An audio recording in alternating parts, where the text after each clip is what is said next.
Viewers, आज Asia cup में वो हो गया जिसका कोई तसव्वुर नहीं कर रहा था, इसलिए कि अफगानिस्तान को तो सब एशिया की नंबर 2 टीम कंसीडर कर रहे थे। और जो ग्रुप ऑफ डेथ में यानी कि अफगानिस्तान थी, जिसमें बांग्लादेश थी और श्रीलंका थी, तो सबका ये मानना था कि अफगानिस्तान तो क्वालिफाई कर जाएगा, बांग्लादेश और श्रीलंका में से किसी एक को क्वालिफाई करना होगा। लेकिन आप देखें कि सिचुएशन बिल्कुल ही डिफरेंट हुई और आज अफगानिस्तान जो है श्रीलंका से हारने के बाद एशिया कप से बाहर हो गया और वो एशिया की टॉप 4 टीम्स में भी क्वालिफाई नहीं कर सका।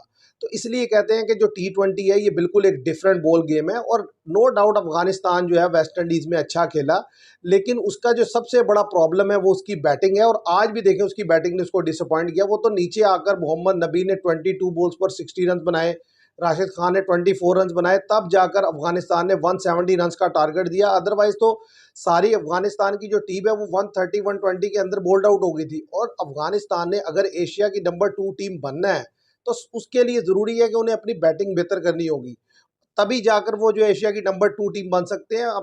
अब देखें जहां पर हर टीम टॉस जीतने के बाद बॉलिंग करना प्रेफर करती है, वहां पर अफगानिस्तान ने बैटिंग की सिर्फ इसलिए कि उनसे चेज नहीं होता। क्योंकि बांग्लादेश के खिलाफ भी जिस तरीके से उन्हें डिफीट हुई, वो सिर्फ इसलिए कि वो चेज किया नहीं जाता उनसे, अदरवाइज वो इजीली वो मैच जीत सकते थे। और आज उन्होंने वो गलती की कि उन्होंने पहले खेला, और पहले खेलना वहां पर है ही मुश्किल, और वो इतना खातिर खा रन नहीं बना सके। और श्रीलंका ने, मैं समझता हूँ, बॉलिंग भी 18 ओवर अच्छी की, आखिर के 2 ओवर में 50 रन जो दिए वो इंतहाई बुरे थे। क्योंकि आप देखें मोहम्मद नबी से वेल लागे ने 5 छक्के खाए।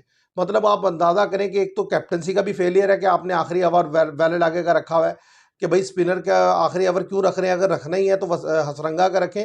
और दूसरी तरफ अगर मैं आप देखें जो बैटिंग की है श्रीलंका ने आकर, उसमें कुशाल मेंडिस की जितनी तारीफ की जाए कम है। 74 रन उन्होंने बनाए 52 बॉल्स पर, कोई परेशानी नहीं हुई, बहुत कूल एंड कॉम खेले, बड़ा ज़बरदस्त शॉट सिलेक्शन थी, ऑल राउंड द ग्राउंड खेले और इतना इजी फ्लो में मैच लेकर गए कि कहीं लगा ही नहीं श्रीलंका डाउन है। और फिर लड़के जो आते गए सपोर्ट करते चले गए। 20 बॉल्स पर 28 किया कुशाल पेरेरा ने, 13 बॉल्स पर 26 पर नॉट आउट गए कुशाल जो कमिंडू मेंडिस है।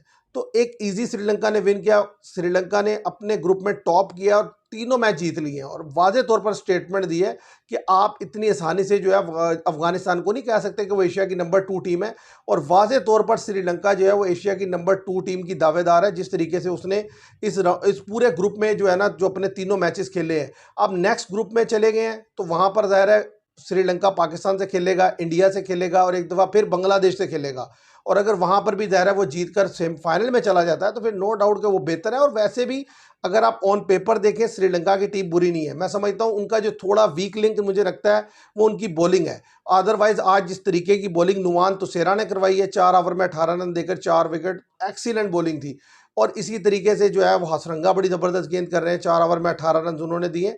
तो ये सीखने की चीज़ें हैं। सबसे ज़्यादा मैं समझता हूं कि शर्म का मकाम और सीखने के लिए जो है ना वो पाकिस्तान के लिए है कि यह देखें कि स्पिनर को कैसे खेला जाता है। आज उन्होंने बताया कि भाई नूर अहमद भी को भी रन बनता है। 3 ओवर में आप देखें 37 रन बनाए हैं नूर अहमद के, और पूरी अफगानिस्तान की टीम को बेबस करके रख दिया कि बिल्कुल कंफर्टेबल खेले और हर ओवर में उनके रन बनाए।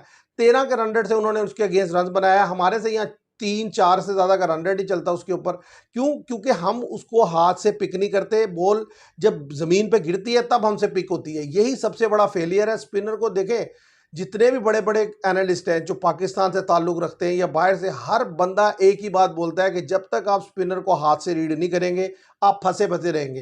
कुलदीप यादव पिछले 5-7 सालों से पाकिस्तान के लिए दर्द सर बना हुआ है। वो आज भी वही है। पता नहीं क्या करते हैं कोचिज या लड़के क्या कर रहे हैं कि मतलब यानी कि इनसे उसका हाथ ही रीड नहीं हो रहा है। इन्हें पता ही नहीं चलता वो कौन सी बॉल जो है वो गुगली कर रहा है, कौन सी रॉन्ग वन कर रहा है, कौन सी स्ट्रेटर वन कर रहा है। मतलब यानी कि कौन लोग हैं, मुझे तो हैरानगी की बात है। आप देखें यही श्रीलंका है, नूर अहमद के अगेंस्ट खेली कितना ज़बरदस्त। आप देखिएगा कुलदीप के अगेंस्ट भी खेलेंगे तो बेहतर खेलेंगे, क्योंकि इनके लड़के जो हैं हाथ से रीड कर रहे हैं। अब जिस तरीके से आज हालांकि 17 रन बनाए असलांका ने, लेकिन बड़े कंफर्टेबल थे स्पिन के अगेंस्ट, ज़बरदस्त शॉट्स खेली। तो मैच आप निकालते ही तब है कि जब आप ज़ाहिर है स्पिन ट्रैक पे स्पिनर को अच्छा खेलेंगे। आज पे स्पिन ट्रैक पे स्पिनर ही नहीं खेले जा रहे तो आपने मैच कहाँ से निकालना है। अब अगला मैच ज़ाहिर है दूसरा राउंड शुरू हो गया। कल इंडिया जो अपना लास्ट मैच खेलेगा ओमान के खिलाफ। उसके बाद ज़ाहिर है सैटरडे में जो मैच होगा वो अब श्रीलंका और बांग्लादेश का है। बड़ा इंपॉर्टेंट मैच है, क्योंकि अब तो एक एक मैच बड़ा इंपॉर्टेंट है। और दूसरा मैच जो है पाकिस्तान इंडिया का संडे को। और जिस तरीके से कंट्रोवर्सी क्रिएट हुई पहले मैच के बाद, मैं समझता हूँ दूसरे मैच में आप बेहतर प्लान करके आए और कुशाल मेंडिस से सीखें कि भाई किस तरीके से इनिंग्स को बिल्ड किया जाता है। आप देखें वो लड़के ने सिचुएशन टू सिचुएशन शॉट्स खेली हैं। हमारे लड़के क्या करते हैं, जैसे 30-40 रन होते हैं हवा में उड़ा के तो आउट होकर चलते बनते हैं। भाई मैच किसने फिनिश करना है? एक बड़े प्लेयर का काम होता है मैच फिनिश करे। हमारे लड़के 20-30 रन करके समझते हैं कि शायद हमने बहुत बड़ा जो है वो तोप चला ली है, और यही चीज़ है जिसकी वजह से हमारी टीम डाउन है। ऐसा नहीं है कि लड़के खेलना नहीं जानते, मसला ये है कि उन्हें पता नहीं चलता। अब साइम अयूब है, मुसलसल 3 डक्स हो गए हैं, उन्हें कोई ये नहीं बता पा रहा कि भाई अगर तुम पहले ओवर में आकर 1-2 सिंगल निकाल लोगे या कुछ देर क्रीज पर खड़े होकर सिंगल मैच को थोड़ा चला लोगे तो कोई फर्क नहीं पड़ेगा। वो आते ही एक ही तरह की शॉट खेलते हैं। 3 फील्डर हैं, या तो स्लिप में जाते हैं या गली में जाते हैं या जो थर्ड मैन पे चले जाते हैं। मतलब इस 3 एरिया के अलावा उन्हें कहीं गेंद कराने की जरूरत ही नहीं, वो खुद आउट हो जाते हैं। बंदा पूछे पहला ओवर है, अगर आप वहां पे बॉल छोड़ भी देंगे तो बॉलर आपको कहीं ना कहीं विकेट में गेंद तो देगा, तो आप सिंगल लें, 1-2 ओवर क्रीज पे टाइम स्पेंड करें, थोड़ा कॉन्फिडेंस ले। आप आते हैं वही गेंद वो करते हैं, आप सेम शॉट खेलते हैं, 0 पे आउट हो गए, आप अंदर आ जाते हैं। मतलब आप बॉलिंग आप अच्छी कर रहे हैं, लेकिन इस बॉलिंग का फायदा तभी होगा जब आप बैटिंग भी करके देंगे। अब ये थोड़ी है कि मतलब जो बॉलर है वो बैटिंग कर रहा है, जो बैटर है वो बॉलिंग कर रहा है, इस तरीके से कोई भी टीम जीतती है। वो तो ये है कि हाँ जो बॉलर है वो बैटिंग कर रहा है तो बॉलिंग भी अच्छी कर रहा है, जो बैटर है वो बॉलिंग कर रहा है, दोनों अच्छी कर रहा है। जैसे आज मोहम्मद नबी ने किया, 60 रन भी बनाए, उसके अलावा 3 ओवर या 4 ओवर में 18 रन देकर एक विकेट भी ली। तो बात यह है कि आप अगर अच्छे प्लेयर बनना चाहते हैं तो दोनों में आपको परफॉर्म करना होगा। अगर आपने एक में परफॉर्म करना है और अपना असल खत्म कर लेना तो वो तो फायदा ही कोई नहीं। तो मैं समझता हूं कि पाकिस्तान के लिए इस मैच में सीखने के लिए बहुत कुछ है, लेकिन जाहिर है ओवरनाइट कुछ भी नहीं सीखा जाता। सबसे पहले तो जब ये टूर्नामेंट खत्म हो तो हमारे लड़कों को जो है ना, कम से कम ये जो लेफ्ट आर्म स्पिनर है, खासतौर पे जो चाइना मैन स्पिनर है, इनके अगेंस्ट ज़्यादा से ज़्यादा प्रैक्टिस करनी चाहिए, ताकि इन्हें पता चले, इनको रीड करना सीखना चाहिए।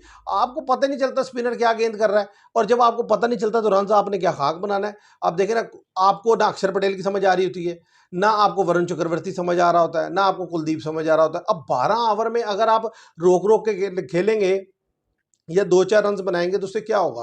12 ओवर में आप 50-60 रन बनाते हैं, 5-6 विकेट दे देते हैं, मैच आपका खत्म हो जाता है, और ज़ाहिर है कुछ फास्ट निकाल लेते हैं। तो व्यूअर्स, मैं समझता हूं कि श्रीलंका ने बिल्कुल फ्लॉलेस क्रिकेट खेली।